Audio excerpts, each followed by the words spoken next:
Atenção todos e todas, mais um programa Saiba Direito da Rádio Armazém, a rádio mais fodax do sul do país. O programa de hoje será menos entrevista e mais uma conversa, mais um debate. Falaremos sobre burnout. Burnout é o último estágio, é o pior cenário, é a evolução do estresse nível máximo, é o esgotamento mental. Não sou médico, então estou falando em termos leigos. E recentemente a Organização Mundial de Saúde fez uma alteração no CID, no Código Internacional de Doenças, promovendo o burnout como doença laboral.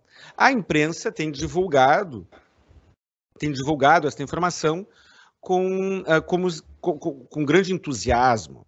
E será que nós temos tantas razões assim para entusiasmo? Será que esta decisão é tão revolucionária assim?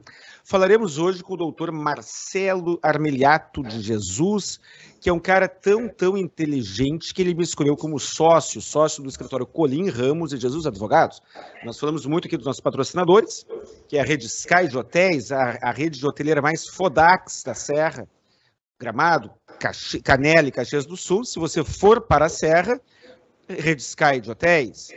E se você estiver com pouco cabelo, querendo fazer um reimplante capilar aqui para ficar mais bonito, Clínica Pellini de transplante capilar, telefone 51 99181 3869. E se você já estiver numa situação econômica melhor, se for um investidor imobiliário, quiser pegar um imóvel, colocar para alugar e ganhar dinheiro, imobiliária Golden Imóveis. E se você quiser comprar um imóvel, alugar um imóvel, Golden, é mais boutique do que imobiliária. É uma imobiliária, mas parece uma boutique de tão personalizado que é o atendimento. Golden Imóveis, telefone 30 72 20 90. E se você quiser falar com um advogado fodão, é Marcelo Armiliato de Jesus, sócio do escritório Colim Ramos e Jesus Advogados, telefone 32 28 12 19, DDD 51. Doutor Marcelo de Jesus, esta decisão da OMS, essa alteração da OMS é revolucionária ou não é? Olá, Guilherme, é um prazer enorme estar aqui na Rádio Armazém, no teu canal Saiba Direito. Já estive algumas vezes aqui, é sempre bom retornar, porque é um programa que realmente leva a informação, uma informação de qualidade aos teus ouvintes, aos teus telespectadores aí do canal. De fato, Guilherme, foi muito noticiado isso nos primeiros dias do ano de 2022 agora, essa alteração da Organização Mundial da Saúde, esse reconhecimento da Organização Mundial da Saúde a respeito dessa síndrome de burnout, como sendo uma doença ocupacional. Agora, isso me parece que vai ter um efeito muito mais psicológico na cabeça das pessoas do que tecnicamente na prática, porque na prática nós já tínhamos essa possibilidade de reconhecimento. Então, talvez esse reconhecimento, essa massificação das notícias façam com que alguns empregadores deem mais atenção a essa síndrome que é grave, que ela existe e que de fato tem uma relação com o trabalho. Marcelo, eu gostaria de primeiro explicar, a grosso modo, o que é burnout, quais são os direitos que os empregados têm, os trabalhadores têm, quais são as dicas para os empregadores, e também gostaria de sair da caixa. Nós aqui na Rádio Armazém, no canal Saiba Direito, temos a obrigação de sair da caixa. E aí e hoje é mais um debate, mais uma conversa do que uma entrevista. Então, vamos começar com o básico. O que significa, qual é o impacto para o trabalhador quando ele é diagnosticado com burnout? Quais são os direitos que ele tem? Bom, vamos lá. Primeiro, eu acho interessante a gente trazer a origem, né? A origem dessa síndrome, ela foi primeiramente, digamos assim, diagnosticada ou percebida por um psicanalista alemão, que ele trabalhava 12 horas por dia e ainda à noite ele atendia mais pessoas, e isso levou ele então a um esgotamento. Isso na década de 70 nós estamos falando. Um esgotamento tanto físico quanto esgotamento mental. Então, agora, e não, quando eu falo agora, eu quero dizer já há algum tempo, que essa doença, a síndrome de burnout, ela tem uma relação direta com o trabalho. Isso já está lá no decreto 3048 de 99. Isso significa o que na prática? Significa que, uma vez aquele Vamos esclarecer. O decreto 3048 é de 99, mas a síndrome de burnout não está lá desde 99. Está lá há alguns anos, mas não é desde 99. Só um esclarecimento para o pessoal que está em casa assistindo. Pode seguir, Marcelo. Desculpa a interrupção. Não, que é isso.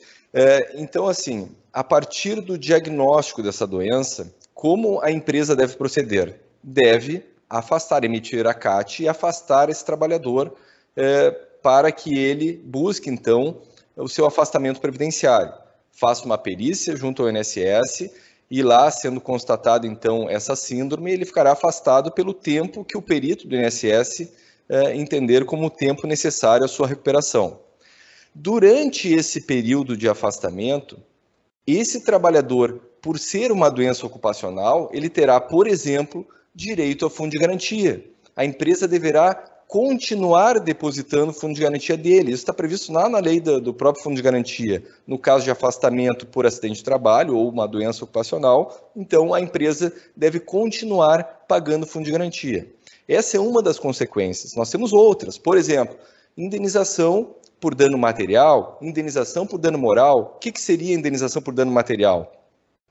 Vamos imaginar que esse trabalhador, então, para fazer esse tratamento dessa síndrome, ele tenha que desembolsar o custo com remédios. E os remédios, nós sabemos, dessas doenças psiquiátricas, normalmente não são tão baratos assim. Então, esse custo com o remédio, em função de ser uma doença ocupacional, poderia ser cobrado do empregador.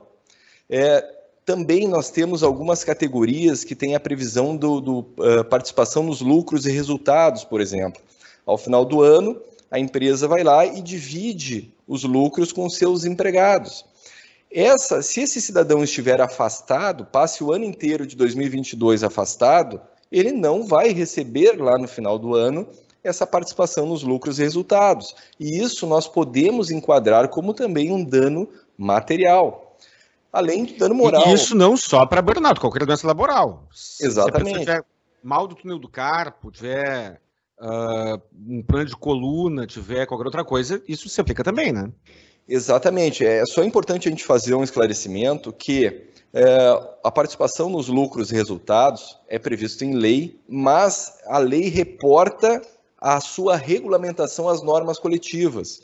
Então, para que a gente saiba se uma determinada categoria vai ter ou não aquele direito, nós precisamos conhecer, então, a convenção coletiva, o dissídio coletivo daquela determinada categoria. Estando ali presente a participação nos lucros e resultados, como tu bem disse, não só a síndrome de burnout, qualquer síndrome, qualquer doença relacionada com o trabalho, dará direito àquele trabalhador de buscar esse ressarcimento de ordem material. Essa informação é importante para quem está em casa. Qualquer doença laboral. A síndrome de burnout, ela tem uma vinculação ao trabalho, uma vinculação, quando detectada, gera-se uma presunção de que ela foi relacionada ao trabalho. E outras doenças, por exemplo, doenças psiquiátricas, a depressão, a síndrome do pânico, elas geram essa presunção, doutora? Elas não geram essa presunção. O que acontece? A depressão, por exemplo, ela é uma doença multifatorial. Ela pode decorrer de diversos fatores, inclusive somados. Então, não há essa presunção direta. É necessário que haja uma prova, através de uma perícia, por exemplo, num processo trabalhista, de que aquela depressão tem alguma vinculação com o ambiente de trabalho. Caso contrário, não ficará comprovada a doença ocupacional. E eu tinha me esquecido de um outro direito muito importante também, Guilherme, que seria a própria garantia de emprego, a estabilidade. Aquela pessoa que teve um diagnóstico, aquele trabalhador, o empregado, que teve um diagnóstico de uma doença ocupacional, seja ela síndrome de burnout ou outra relacionada ao trabalho, ele terá uma garantia de emprego de 12 meses a partir da sua alta previdenciária. Isso significa o quê? que ele não poderá ser despedido a partir da alta previdenciária por 12 meses. Se for despedido, poderá buscar a sua reintegração ao trabalho e o pagamento dos salários do período correspondente. Vamos fazer um resumo, então, para você que está em casa e que é trabalhador. A entrevista, este vídeo, esta entrevista, ela atende, nós estamos entregando informações para empregadores e empregados e autônomos e todo mundo. Mas para você que é empregado, vamos lá, Marcelo, vamos resumir. Os direitos: depósito do FGTS. Exatamente. Depósito fundo de garantia, ressarcimento por medicamentos, medicação, em virtude da doença relacionada ao trabalho. Dano moral também, imagino. Dano moral, participação nos lucros e resultados da empresa e também a própria garantia de emprego. E é importante a gente salientar também que durante, obviamente, esse período de afastamento... Nós temos 4 direitos básicos: FGTS, garantia de emprego, indenização por dano material e indenização por dano moral. Isso. E, obviamente, manutenção do plano de saúde durante o período de afastamento. Tá? E estamos, então, para você que é empregado, estamos falando de direitos trabalhistas. Direito previdenciário. Direito previdenciário. Você poderá receber o benefício previdenciário junto ao INSS. E caso o INSS negue o benefício, você poderá entrar com uma ação judicial. Doutor Marcelo, o cara procurou o INSS com síndrome de burnout. Eu vou fazer uma pergunta bem básica, né? Mas eu gostaria que tu desenvolvesse isso. Ele tem síndrome de burnout, procurou o INSS reconheceu que ele está incapaz para o trabalho, mas diz que ele está incapaz por depressão e não por burnout, ou por estresse e não por burnout.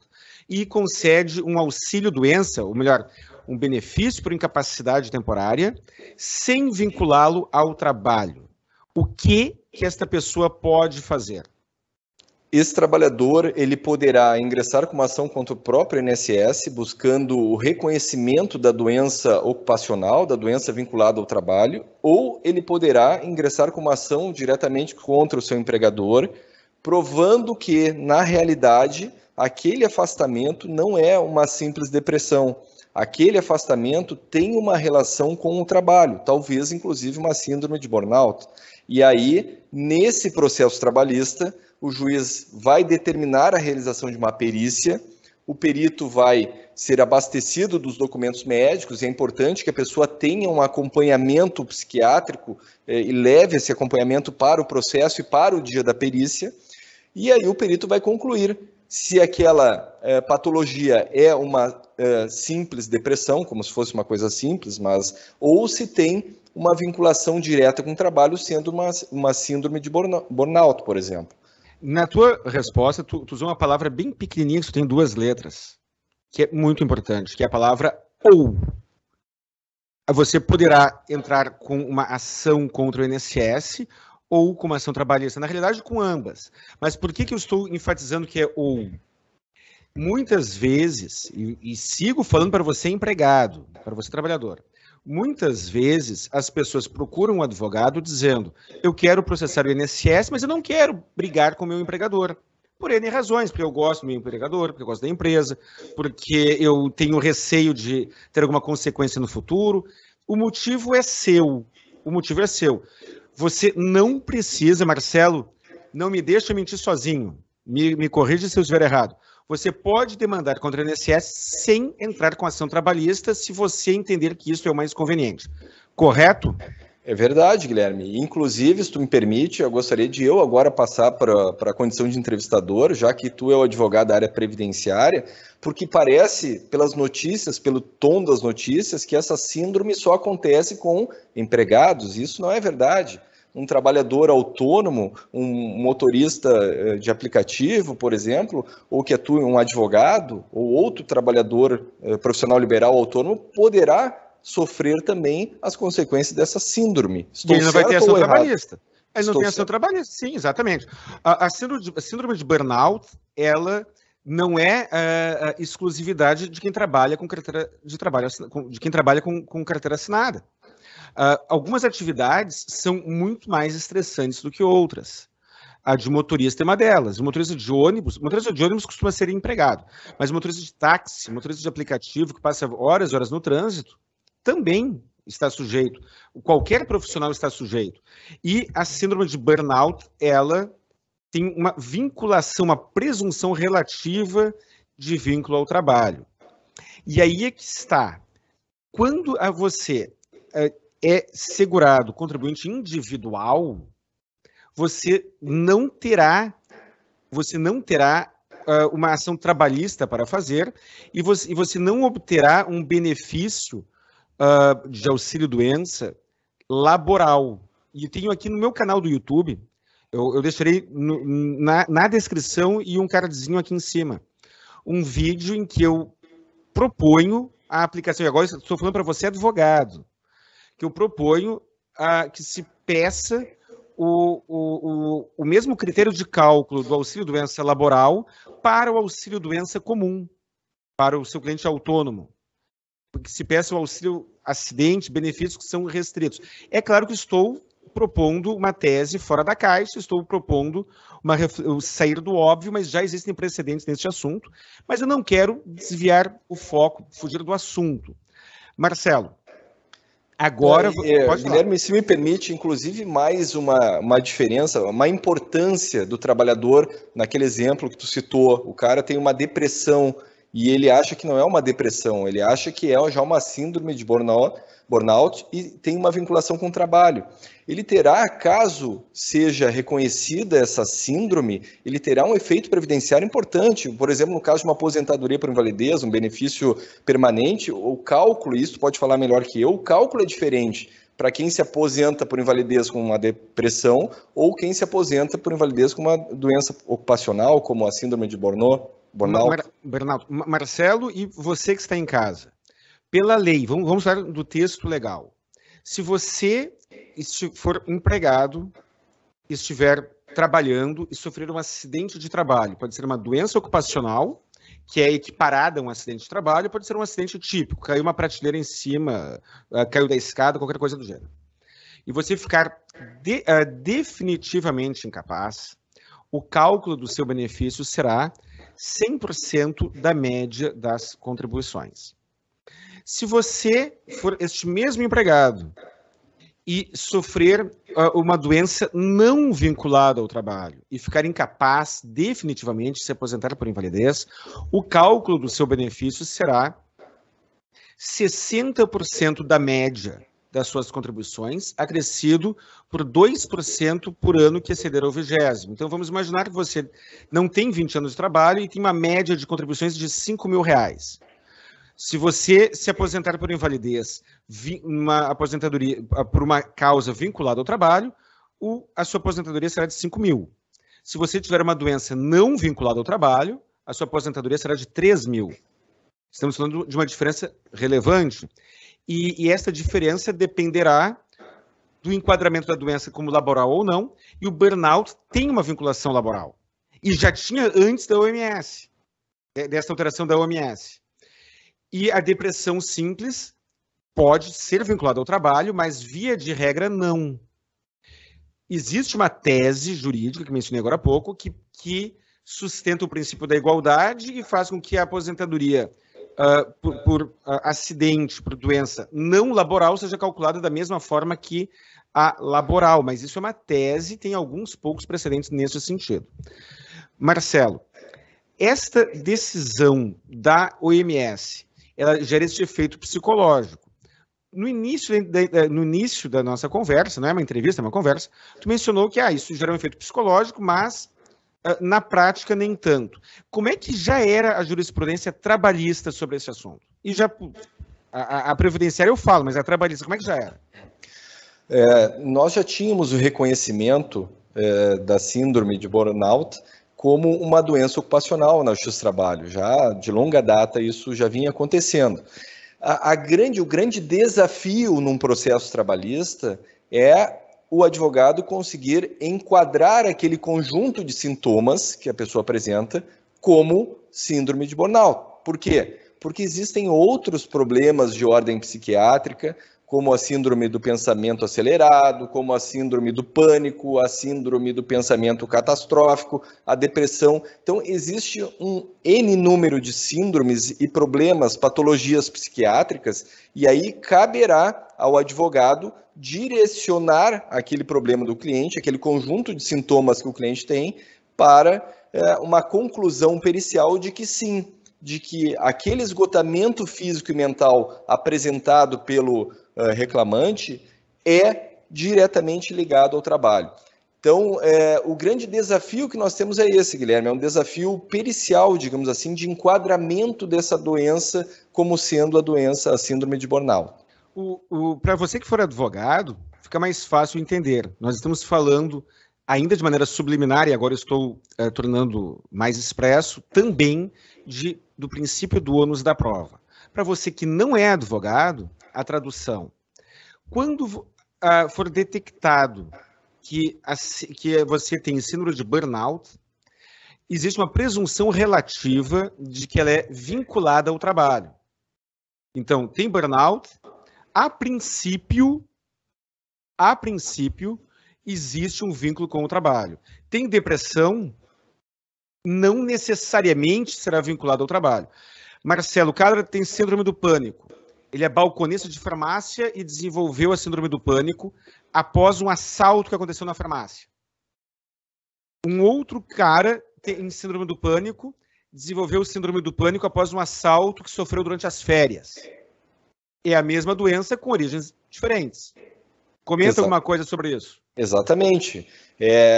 Causa a síndrome do pânico, ela pode ter a sua origem num evento traumático, e no primeiro exemplo que tu citaste, o cidadão foi assaltado dentro de uma farmácia, ou seja, durante o horário de trabalho, durante o período em que ele estava prestando serviço para uma pessoa jurídica. Então, é reconhecido naquele primeiro exemplo que a síndrome do pânico ela está íntima e diretamente ligada com o trabalho, sendo possível o enquadramento daquela patologia como uma doença ocupacional. Só certo? Que ele tem que provar... O ônus da prova é do trabalhador. Ele tem que provar do trabalhador.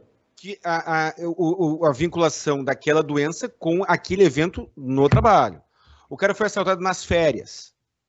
Exato. Aí não tem essa relação, né? Deixou de ter essa relação com o trabalho. Aí seria um caso de síndrome do pânico com uma natureza não vinculada ao trabalho, uma natureza comum. E aí não teria aquelas consequências, aqueles direitos que nós referimos anteriormente. E em ambos os casos, ele terá direito à aposentadoria por invalidez ou auxílio-doença, dependendo do grau da incapacidade. Na parte previdenciária, e aí tem aquela discussão que eu falei agora há pouco sobre o critério de cálculo. Para fins trabalhistas, a diferença é maior, porque numa o empregador tem a responsabilidade, na outra não. Marcelo, podemos agora fazer o contraponto? Vamos iniciar um momento polêmico agora, pode ser? Claro, vamos lá. Está preparado? Qualquer coisa eu peço ajuda para os universitários aqui. Olha só, agora vamos falar para o empregador. É um contraponto, até vou tirar os óculos. É um contraponto que eu faço, Marcelo. O cara trabalha, eu tenho minha opinião e posso expressar a minha opinião, mas eu quero ouvir a tua primeiro. Até porque depois que tu disser a tua opinião, aí fica mais fácil para eu te dar um queimão e te dar nos dedos, porque aqui é perigoso. O cara que vem aqui tem que estar afiado. Eu tenho uma empresa e o meu empregado trabalha 8 horas por dia durante o dia, da manhã e tarde. Mas este mesmo empregado também trabalha durante a noite, numa outra empresa. Ou seja, no horário que seria o de descanso, de acordo com o meu ponto de vista, ele está trabalhando. É o caso do médico alemão, que trabalhava uma jornada num local e atendia várias horas durante o horário que seria o de folga. Então, o próprio empregado trabalha durante o dia na empresa A, durante a noite na empresa B. O empregador da empresa A não mandou ele trabalhar durante a noite. O empregador da noite não o mandou trabalhar durante o dia. E aí ele fica alguns anos sem descanso, por uma decisão dele. E é diagnosticado com burnout. O que tu diria o que tu alegaria em tese de defesa se tu fosse advogado de algum ou de ambos empregadores? Guilherme, tu mesmo já respondeu essa pergunta quando tu referiste que a síndrome de burnout cria uma presunção relativa de vinculação com o trabalho. A palavra é relativa, ou seja, admite uma possibilidade do empregador, e aí o ônus é do empregador. O ônus é do... Repete de novo, o ônus da prova é do empregador. Se o empregador não provar, tá ralado. Isso, vamos supor, o INSS constatou lá que o afastamento foi pela síndrome de burnout. Aí o empregador terá para si o ônus da prova de comprovar essas circunstâncias, de dizer, por exemplo, que aquele trabalhador foi, digamos assim, a própria causa ao trabalhar numa jornada em outras empresas, né? Tem muita gente, muitos porteiros, inclusive, que trabalham na jornada dupla 12x36. 12x36, o cara começa às 7 da manhã, vai até às 7 da noite, por exemplo, e no dia seguinte trabalha para outra empresa e faz a mesma jornada. Então trabalha 12 horas por dia, todos os dias. E aí ele desenvolve o burnout porque ele não descansou. Exatamente. O médico. Nós temos muitos clientes médicos aqui no nosso escritório e no nosso canal. Médicos, enfermeiros, então nem se fala. É uma classe que tem uma adesão muito grande ao canal Saiba Direito aqui. O cara é médico, a maioria dos médicos tem vários empregos e ainda fazem plantão de noite. Se esse cara tiver burnout, de quem é a culpa? Veja bem, Guilherme, o afastamento previdenciário dele vai ocorrer. Indiscutivelmente. Se ele está incapaz para o trabalho, né, vai ocorrer. Agora, o que se discute justamente é isso que tu falou, a questão da culpa. A culpa é de quem? É do empregador, numa hipótese como essa? Me parece que não. Me parece que talvez seja o caso de culpa exclusiva do trabalhador, ou talvez uma culpa recíproca. E aí o que nós vamos transferir isso? Transferimos essa discussão toda para o processo. O ônus da prova da empresa vai ter que comprovar, olha, vou pedir o CNIS dele. Aí no CNIS aparece que ele trabalhava em 6 hospitais diferentes, fazendo plantões em tudo que é lugar. Professor, trabalha em 3 empregos e ainda tem um grupo de estudo preparatório para vestibular, por exemplo. E aí eu vou trazer essas informações para o processo e buscar em defesa, já que agora nós estamos falando do lado do empregador, tentar buscar a quebra dessa presunção relativa, porque ela é relativa. E aí, se nós obtivermos êxito, muito provavelmente não haverá então o direito à indenização, dano moral, dano material, a empresa ficará absolvida do pagamento do fundo de garantia, não haverá garantia de emprego lá quando o trabalhador retornar ao trabalho, tiver a alta previdenciária. Então, todos esses direitos decorrem justamente da caracterização com o trabalho. O empregador ele pode exigir dedicação exclusiva. Eu posso contratar um porteiro, qualquer empregado, e dizer o seguinte: olha, eu não quero que tu trabalhe para outras empresas? Pode constar no contrato de trabalho, como aliás consta, inclusive, é muito comum na sociedade de advogado. Nós temos advogados contratados de maneira exclusiva. Então, isso é uma cláusula lícita, desde que ela apareça lá no contrato de trabalho. E, obviamente, que quando essa cláusula ela é exigida, normalmente a remuneração é maior, em troca dessa exclusividade. Mas é uma cláusula lícita, sim. É uma remuneração maior por uma questão de mercado. A lei não exige, correto? Não exige, a lei não exige. Uma informação importante. Tudo que estamos falando agora, nos últimos 3 minutos de conversa, diz respeito à questão trabalhista. Do ponto de vista previdenciário, não muda nada.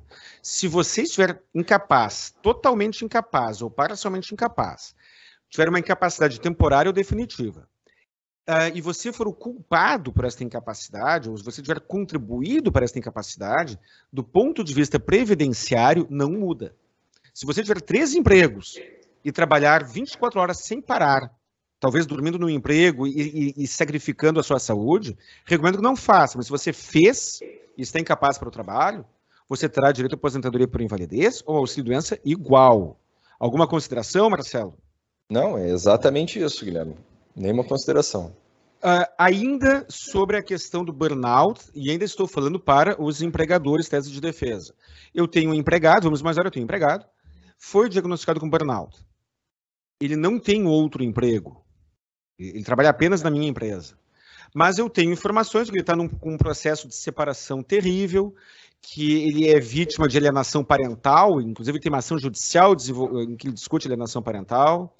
Ele tem um filho que está passando por uma situação muito pesada, e assim vai.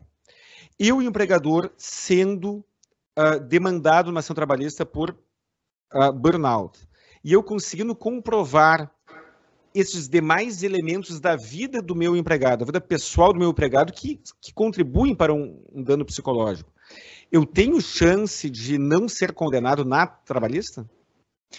Guilherme, aí vai depender se existe a síndrome de burnout, mais essas outras questões que tu está referindo, como questões adicionais, ou se, na verdade, a origem toda do problema não é burnout, e sim essa alienação parental, esses problemas de cunho pessoal. Então, eu diria o seguinte, a perícia, num caso desses, ela vai ter que avaliar se aquele resultado, incapacidade, decorre da síndrome de burnout e outros problemas, ou se decorre apenas dos outros problemas. Se ficar constatado que essa incapacidade do trabalhador, ela advém dos outros problemas exclusivamente, a empresa vai ficar absolvida, estará absolvida de indenizações por dano moral material. Agora, pode ser que haja uma associação entre essas patologias clínicas. O cidadão, nada impede que o cidadão tenha, assim, um problema relacionado ao trabalho que gere nele essa síndrome de burnout e, além disso, tenha problemas na sua casa, com uma separação, com uma alienação parental. E aí, nesse caso, é uma tarefa difícil, mas nesse caso, caberia ao perito estabelecer qual o percentual de incapacidades. Eu não vejo uma outra forma de resolver essa questão. Eu pergunto porque, por exemplo, tem informações que podem ser solicitadas. Uma pessoa me processa, digamos que eu, empresário, eu, empregador, vem alguém me processa por burnout e eu descubro que ele tem 8 ocorrências na polícia por violência doméstica, seja como vítima, seja como agressor. Vamos imaginar como vítima.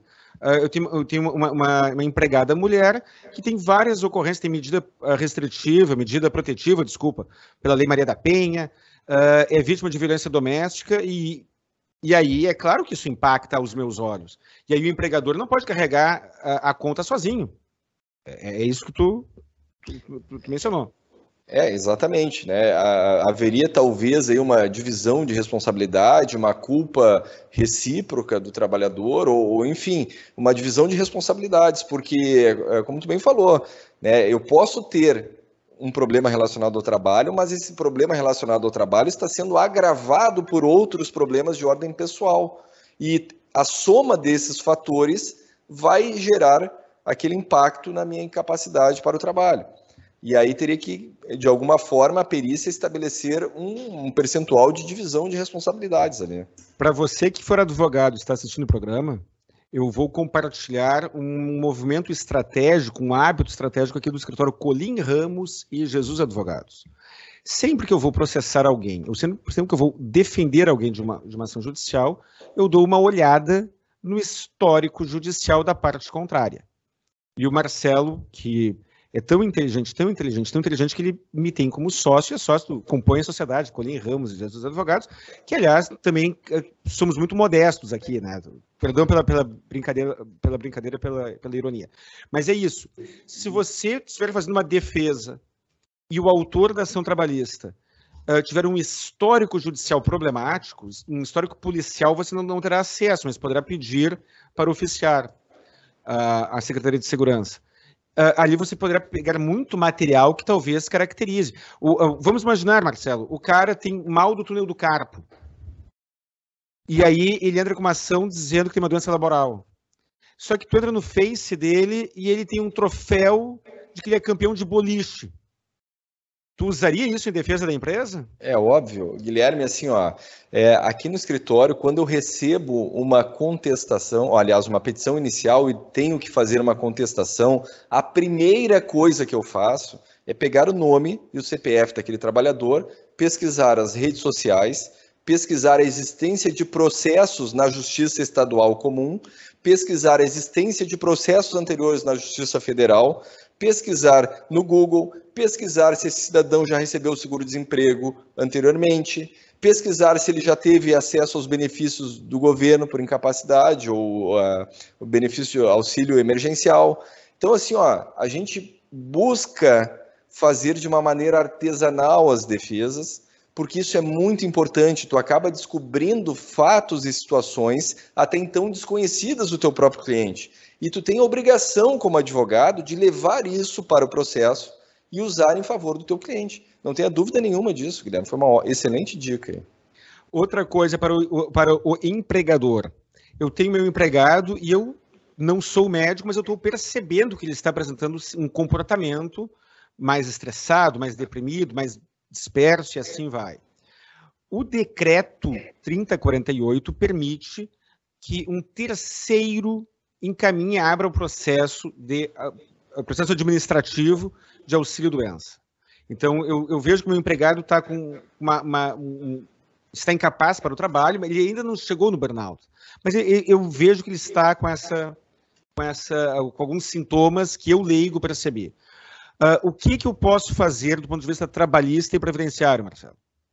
Olha, eu acho que antes desse momento é importante que as empresas, dentro de suas possibilidades, obviamente, mas muitas empresas já possuem, por exemplo, um próprio departamento de auxílio psicológico para evitar que essa síndrome ela avance.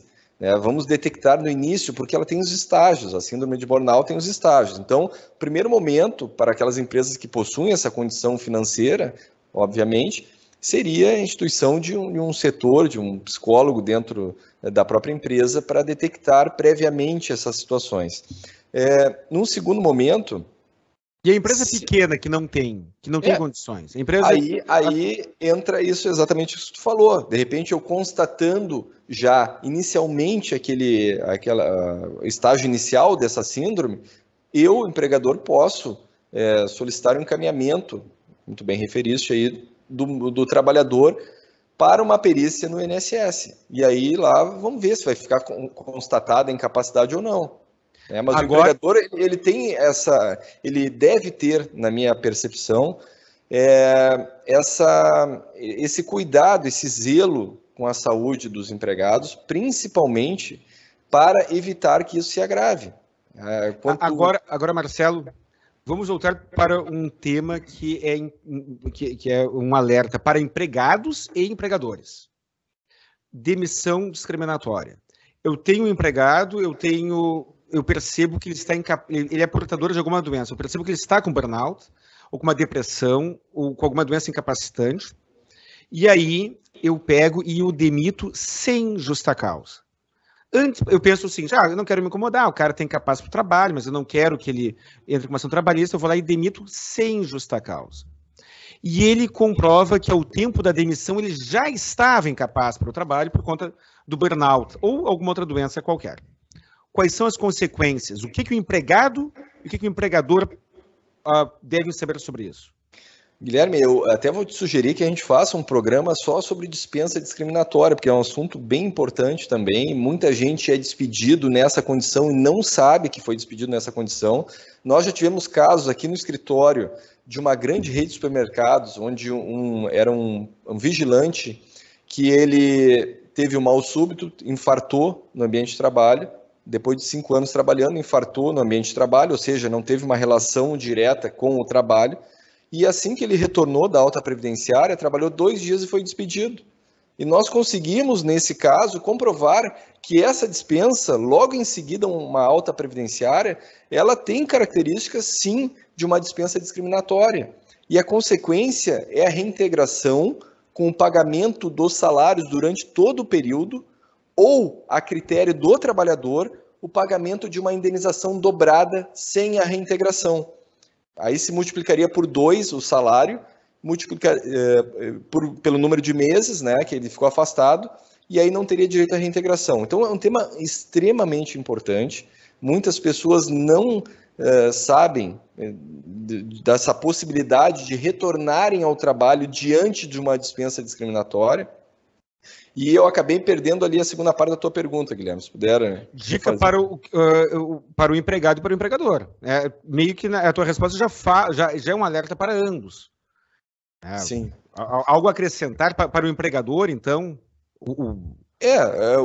As práticas discriminatórias, existe uma lei de 95, e eu, se não me engano, é 9.025 ou 9.055, agora não lembro, de 95, que ela trata das práticas discriminatórias, inclusive não só em casos de doenças, né, como é o caso que a gente citou, de um retorno de uma alta previdenciária, mas muitos trabalhadores são dispensados em função da aposentadoria.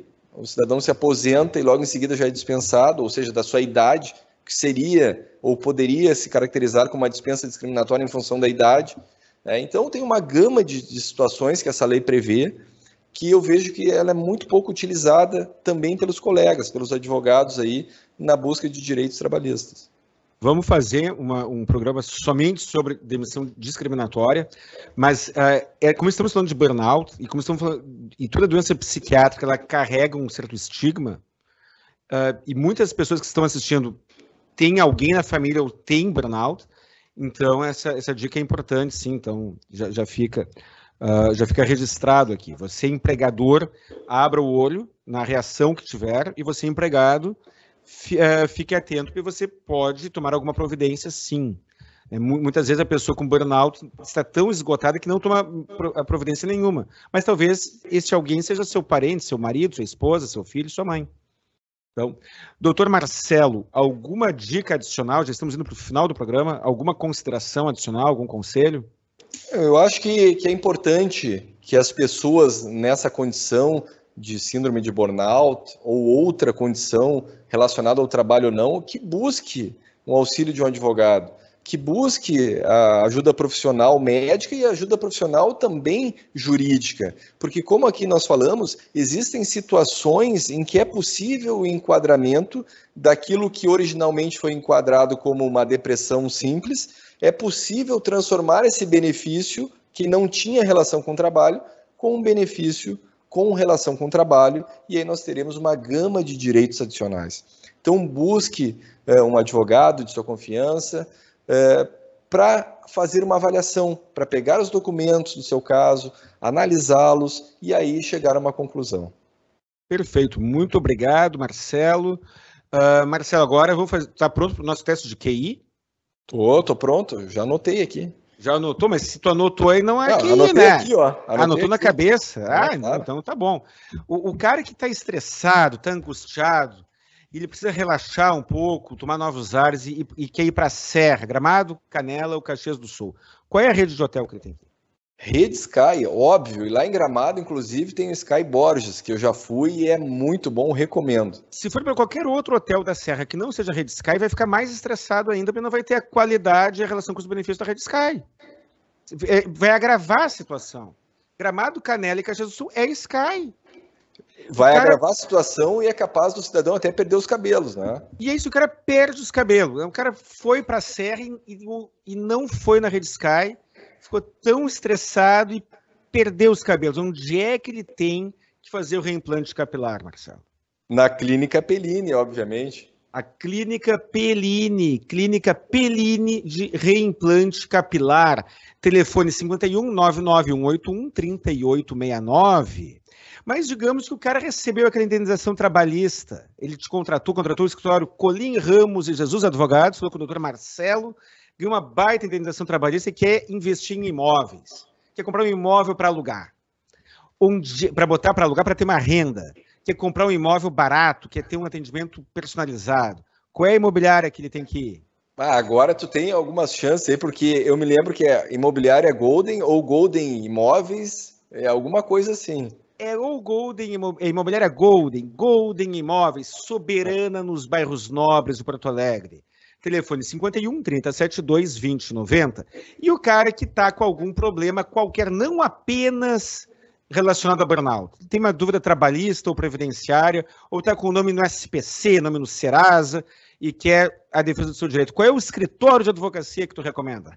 Essa é fácil, né? Essa é muito fácil. CRJ Advogados, telefone 3228 1219. PDD 51, passou no teste de QI. Você que está em casa, muito obrigado por assistir o programa até agora. Muito obrigado. Peço que você ajude a fortalecer o canal. Se você tiver algum assunto que você entenda que possa cooperar para a evolução social, me ligue. Telefone 51 32 28 12 19 e vamos agendar uma entrevista com você também. Um grande abraço. Muito obrigado, Marcelo. Valeu, um abraço. Abraço.